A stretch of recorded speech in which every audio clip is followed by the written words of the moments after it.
नमस्कार, देवभूमि समाचार में आपका स्वागत है। प्रस्तुत है आज के मुख्य समाचार।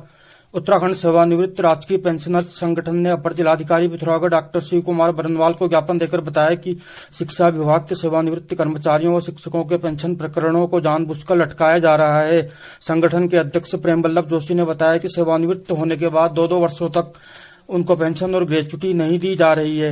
अनावश्यक आपत्तियां लगाकर विलंब करके उनको आर्थिक हानि के साथ मानसिक क्षति भी पहुंचाई जा रही है। सेवानिवृत्त प्रवक्ता राधिका सेन ने शासन और प्रशासन को चेतावनी देते हुए कहा कि अगर अतिशीघ्र समस्या का समाधान नहीं किया गया तो उन्हें आमरण अनशन और आत्मदाह करने के लिए बाध्य होना पड़ेगा। इसकी संपूर्ण जिम्मेदारी शिक्षा विभाग और शासन प्रशासन की होगी। संगठन के पदाधिकारियों ने कहा कि लंबित पेंशन प्रकरणों का जल्द निस्तारण न होने पर उग्र आंदोलन किया जाएगा। ज्ञापन देने वालों में सेवानिवृत्त पेंशनर्स संगठन के वरिष्ठ उपाध्यक्ष MC जोशी, कोषाध्यक्ष जगदीश थापा, सचिव कैलाश पुनेठा, उपाध्यक्ष RS खंडका व भास्करानंद जोशी, चंद्रशेखर भट्ट, नवीन चंद्र जोशी आदि शामिल थे। मैं राजकीय बालिका इंटर कॉलेज GGIC से प्रवक्ता अर्थशास्त्र पद से सेवानिवृत्त हुई हूँ, किंतु अभी तक हमारा पेंशन प्रकरण लंबित है। मुख्य शिक्षा अधिकारी महोदय से और वित्त अधिकारी जी से बार बार हमारा निवेदन करने पर प्रत्यावेदन देने के बावजूद भी हमारी आवेदनों पर कोई ध्यान नहीं दिया जा रहा है और आवेदन जो है बिना स्वीकृत किए ही विद्यालय को वापस कर दिए जा रहे हैं और अभी तक हमारा पेंशन प्रकरण हल नहीं हो पाया है। हम वित्तीय रूप से भी परेशान हैं, मानसिक रूप से भी परेशान हैं और हमारी सेवा पुस्तिका बार बार जो है कभी देहरादून भेज दी जा रही है और कभी नैनीताल भेज दी जा रही है और 2 साल हमारे पूरे हो चुके हैं। हम आर्थिक रूप से भी पीड़ित हैं और मानसिक रूप से भी पीड़ित हैं और यदि हमारी समस्या का हल न हुआ तो हम जो है यहाँ पर आमरण अनशन और आत्मदाह करने के लिए मजबूर होंगे। पिछले 2 साल से प्रवक्ता और सहायक अध्यापक आदि जो भी सेवानिवृत्त हुए हैं उनके पेंशन प्रकरणों को मुख्य शिक्षा अधिकारी पूर्व जो रिटायर्ड हो गए और पूर्व वित्त अधिकारी द्वारा अनावश्यक उनमें आपत्तियां लगाकर कभी वो देहरादून भेज दे रहे हैं, कभी नैनीताल भेज दे रहे हैं। उनके पेंशनों का निस्तारण नहीं हो रहा है। पूर्व मुख्य शिक्षा अधिकारी द्वारा एक वनडो सिस्टम से यहाँ पर उसके निस्तारण के लिए भी किया था, उसमें 5-6 का तो हुआ लेकिन 6 का नहीं। उनका ये कहना है कि हम आपका करेंगे ही नहीं। बड़ा आश्चर्य होता है कि शिक्षा विभाग में 2023 से पहले जितने शिक्षक तदर्थ में थे उसके बाद विनीतरण बाद में हुआ या नहीं हुआ, उन सबका पेंशन का निस्तारण हो गया। लेकिन 2023 में जब वित्त अधिकारी श्री पांडे जी आए और जुगरिया जी यहाँ के मुख्य अधिकारी, इनके द्वारा अनावश्यक रूप से इनको कभी इनकी सर्विस बुक को देहरादून भेज दे रहे हैं, कभी नैनीताल भेज दे रहे हैं। हमसे कह रहे हैं उनकी सर्विस बुक वहां गई। हमने बार बार निवेदन किया कि आपको देहरादून से भी लिख के आ गया है और नैनीताल से भी लिखा आ गया, नियमानुसार करिए। तथा इस पर जो ये राधिका सेन है, गंगवार है, लखपत सिंह है और नवीन जोशी है, इन्होंने लिख के भी दे दिया बकायदा एफिडेविट में कि हमारी जो रिकवरी है होगी हम उसको देंगे, हमें आप दीजिए। तो 2 साल से इनसे पेंशन का निस्तारण नहीं हो रहा है। बड़ी मुश्किल संगठन ने इनसे प्रयास किए थे कि इनको अनंतिम पेंशन और ग्रेजुएटी तय करके, लेकिन विगत मार्च से इनके अनंतिम पेंशन भी रोक दी गई है।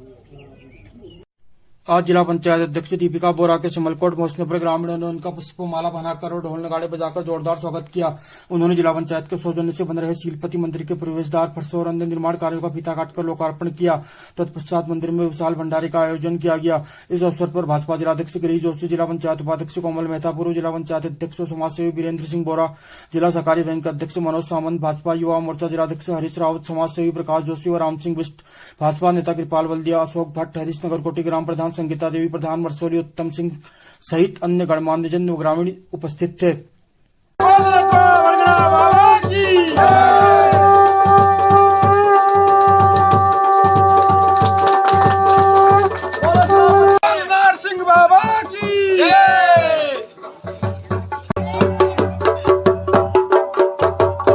आध्यात्मिक विश्वविद्यालय शिवाश्रम सेवा केंद्र निकट विशाल मेगामार्ट बिड़ में 1 दिसंबर रविवार को निःशुल्क चिकित्सा शिविर का आयोजन किया जा रहा है। शिविर में स्वस्थ प्रकार के शारीरिक व मानसिक रोगों का उपचार आयुर्वेदिक प्राकृतिक चिकित्सा पद्धतियों पंचकर्म से किया जाएगा। साथ ही अनेक प्रकार की स्वास्थ्य जांचें भी निःशुल्क की जाएंगी। शिविर में योग प्राकृतिक चिकित्सा विशेषज्ञ संस्थाध्यक्ष आचार्य विजय प्रकाश जोशी व आयुर्वेद संकाय के अध्यक्ष डॉक्टर मोनिका बिष्ट द्वारा अपने चिकित्सकीय टीम के साथ प्रातः 10 बजे से 3 बजे तक रोगियों की जांच व उपचार किया जाएगा। संस्थान के संस्थापक डॉक्टर सूरज प्रकाश जोशी ने लोगों से अधिक संख्या में उपस्थित होकर चिकित्सा शिविर का लाभ उठाने की अपील की। आवश्यक सूचना, पिथौरागढ़ में पहली बार भारत सरकार के IT विभाग द्वारा डिजिटल मार्केटिंग, साइबर सिक्योरिटी और ग्राफिक डिजाइनिंग का निःशुल्क कोर्स कराया जा रहा है। कोर्स पूरा करके सभी प्रशिक्षणार्थियों को भारत सरकार के IT विभाग का सरकारी प्रमाण पत्र प्रदान किया जाएगा, जो देश विदेश में हर जगह मान्य होगा। प्रवेश पहले आओ पहले पाव नियम के आधार पर दिया जा रहा है। प्रशिक्षण के लिए संस्थान में हाईटेक कंप्यूटर लैब स्थापित है। प्रवेश के लिए ITDA कैल्क निकट Stafford public school GIC road में संपर्क करें। Contact number 9758928770। पिछले 25 वर्षों से निराश्रित, आवारा, बीमार व सड़क दुर्घटना में घायल गायों की निस्वार्थ भाव से सेवा करने वाले पिथौरागढ़ के प्रसिद्ध गौसेवक शिवदत्त भट्ट ने जिला प्रशासन से उन लोगों पर पशु क्रूरता अधिनियम के तहत कड़ी कार्रवाई करने की मांग की है जो गायों को केवल तब तक पालते हैं जब तक वो दूध देती हैं और दूध देना बंद करने के बाद वो गायों को सड़कों व जंगलों में छोड़ देते हैं। उन्होंने देवभूमि समाचार को बताया कि नगरपालिका स्थित पुरानी सरकारी गौशाला अब घायल तथा बीमार गौवंश के रहने लायक नहीं है। उन्होंने प्रशासन से गौशाला के सुधारीकरण व पुनर्निर्माण की मांग की है। ये जो गाय आते हैं छोड़ते हैं उनके ऊपर कार्रवाई होनी चाहिए, पेनाल्टी पड़ेगी तभी ये रोकथाम कर सकती। गाय पालते हैं दूध के लिए, दूध देना बंद कर दिया, छोड़ दिया। कासनी ग्राम के निवासी गोविंद वल्लभ कसन्याल ने जिला कार्यालय आकर बताया कि कासनी में उनके नाप फ्रीहोल्ड भूमि पर प्राधिकृत अधिकारी की स्वीकृति से जनहित में एयरटेल कंपनी मोबाइल टावर लगा रही है।